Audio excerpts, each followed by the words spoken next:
আসসালামু আলাইকুম। আজকে নিয়ে আসলাম আপনাদের জন্য গ্রেভিওয়ালা গরুর মাংস রান্নার খুব সুন্দর এবং ইজি একটা রেসিপি। ঠিক এইভাবে হয়তো অনেকেই রান্না করতে চান বাট পারেন না। তো এই ভিডিওটা ফলো করলে অবশ্যই পারবেন। গরুর মাংস বা খাসির মাংস ঠিক একই উপায়ে রান্না করবেন, অসুবিধা নেই। এরকমই হবে যদি এই ভিডিওটা ফলো করেন। প্রথমত তেলের মধ্যে গোটা মশলা দিয়ে তারপরে মাংসগুলোকে দিয়ে দিবেন। মাংসগুলোকে দিয়ে ভালো করে তেলের মধ্যে ভাজি করে নিয়ে এরপরে স্ক্রিনে দেখানো সব ধরনের মশলাগুলোকে ব্লেন্ডারে ব্লেন্ড করে তারপরে সেই ব্লেন্ড করে রাখা মশলাগুলোকে দিয়ে এরপরে ভালো করে কষিয়ে নেবেন। কষিয়ে নেওয়া হয়ে গেলে পেঁয়াজ বেরেস্তা দিয়ে এরপরে আপনারা পানি দিয়ে দিবেন, পরিমাণ মতো পানি দিয়ে লবণ দিয়ে এরপরে আপনারা এইগুলোকে ভালো করে নাড়াচাড়া দিয়ে ঢেকে দিবেন।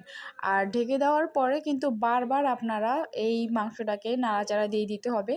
আসলে যদি মাংসগুলো দেখার সৌন্দর্য হয়, রান্না যদি ভালো হয় তাহলে কিন্তু খাওয়ার আগে পেট ভরে যায়। যাই হোক, ভিডিওটা ভালো লাগলে কমেন্ট করে জানাবেন।